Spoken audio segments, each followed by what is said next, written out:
What's up, guys? If you're not subscribed, please subscribe. Also, please smash that like button on the video and enjoy the show. You know, when you put all those things together, I mean, that's why you see the military being, I would say, a shell of what it was even 20 years ago, 10 years ago. Do you think that can flip back? The pendulum can swing back on that? For sure it can.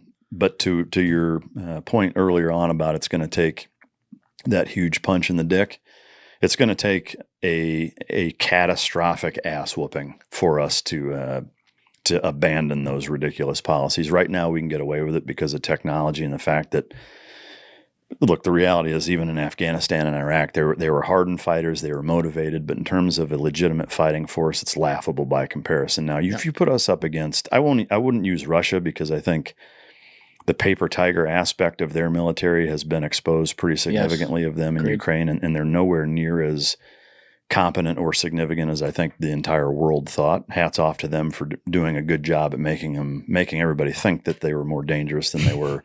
China, on the other hand, is a whole nother fucking ball game. And if we had to go to war with China right now, I think that they would absolutely fucking destroy us. Really? I really do. They're military. I think so, yeah.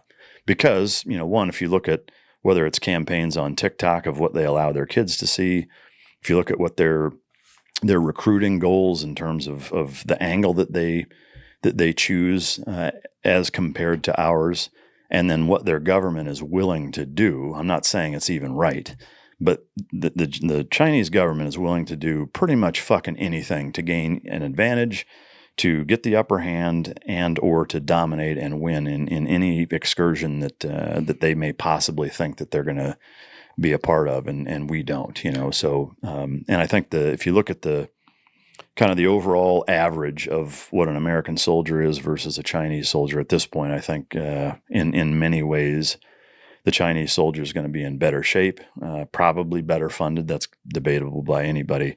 But the biggest thing is that their government is going to let them do whatever the fuck they need to do to win, and ours won't.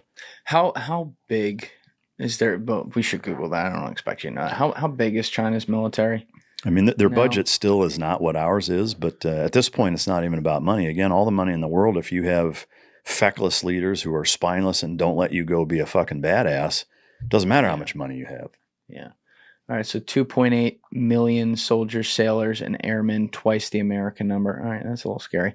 The one thing, I brought this up with Sean, I think, on the podcast when he was here, but the one thing I do like is that when you look around the world, they don't have a lot of military bases. They've bought a lot of ports and stuff like that for trade with all the shit they're doing, basically putting countries in debt to them. So, other things may be coming. But we do have, our military bases are literally, you pull it up on a map, boom, boom, boom, boom, boom, everywhere. Well, I would say search submarines, ships, and fighter jets for the China-American comparison, because to me at this point, that's really what matters more.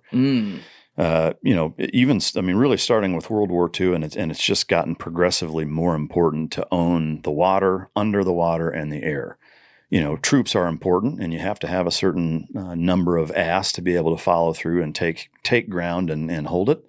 But well, here you go. Unless you just pulled this up for you. The Pentagon's 2023 China military power report said China's Navy had about 370 warships, with the fleet expected to grow to 395 by 2025 and 435 by 2030. The current U.S. fleet is smaller, with more than 280 vessels. The Secretary of the Navy expects to reach 300 in the early 2030s. So they're ahead of us there. Yeah, so they already have almost 100 more warships. Now, submarines, nukes, fighter jets, you're going to see similar numbers, is that they're ahead of us now at this point. And especially with technology being what it is, there's two things. One, fighter jets, submarines, and fighter jets and ships, I would say, aren't necessarily interchangeable, but there's a huge component to that. To your point with bases, all the bases in the world don't matter if you're going against an opponent who has 100 more ships than you that have planes on all of them and troops that they can put them wherever the fuck they want, as fast as they want. And while they're doing it, they also design, own, manufacture, and control all of the electronics components that we use to navigate, that we use to communicate.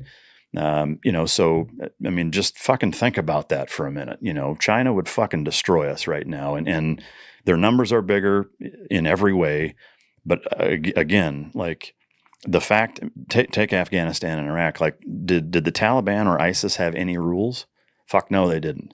That's a big part of why they were so difficult to deal with. They don't have a government saying, hey, you can't do that. Hey, when you capture this person, you got to abide by the Geneva Conventions. You got to do this, this, and this. Nope. Again, you can debate the morality of that all day long, but the reality of it is, we're basically fighting fucking goat farmers who, are giving us a hard fucking time, plain and simple, because they have no rules.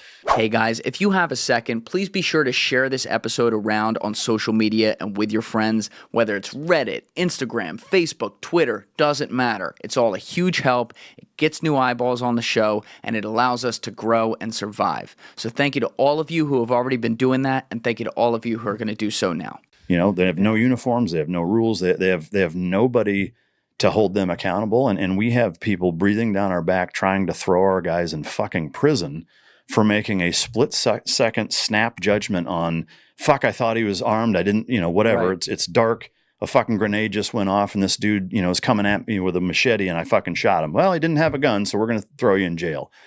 Like, again, even if we had bigger numbers and more money and everything, when you have a government who's constraining you to that degree, like if you don't think for 1 second that every fucking guy, when he's over there doing those things, that's not in the back of his mind of saying, dude, what's worse than, like what's as bad or in some cases worse than not coming home?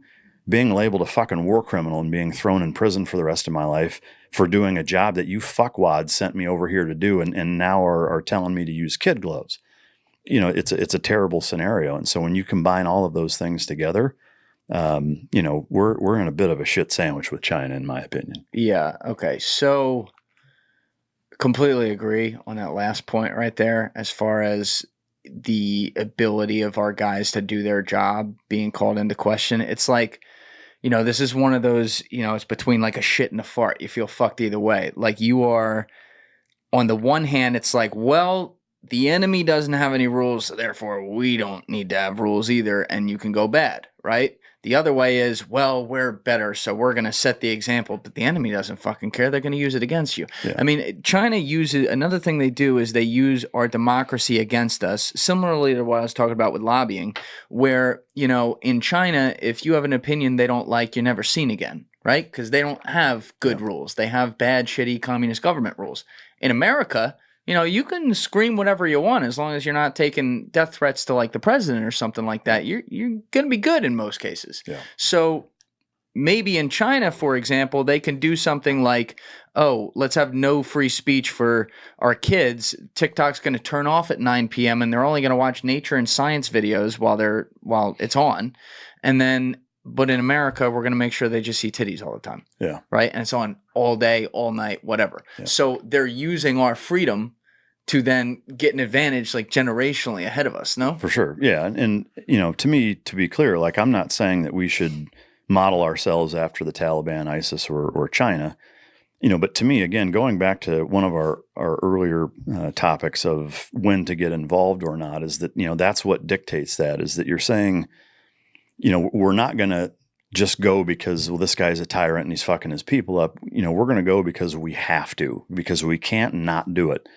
So if we are going to go, is that, just like with, say, Border Patrol, is that like politicians dictating Border Patrol policy is absurd. Ask them, just say, hey, I want you to shut the border down. You guys are the experts. You figure it out. Hey, here is our goal is that this is taking place. We need you, the U.S. military, to go over and stop it. You guys are the experts. You decide how to make that happen.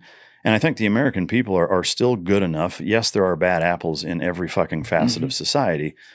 However, there's not groups of them that are all together. And from every experience I've had in the military, like there were some guys that were a little more cowboy than others. But when you have a group of dudes who all, have fucking morals and were raised generally right, the sum total of what's being done is generally just. Do guys get carried away? Of course they do. But again, to me, if you're saying go over there and completely disembowel this enemy, there's nothing fucking great about that. It's going to be horrible. And that's why you only do it if it's absolutely fucking necessary.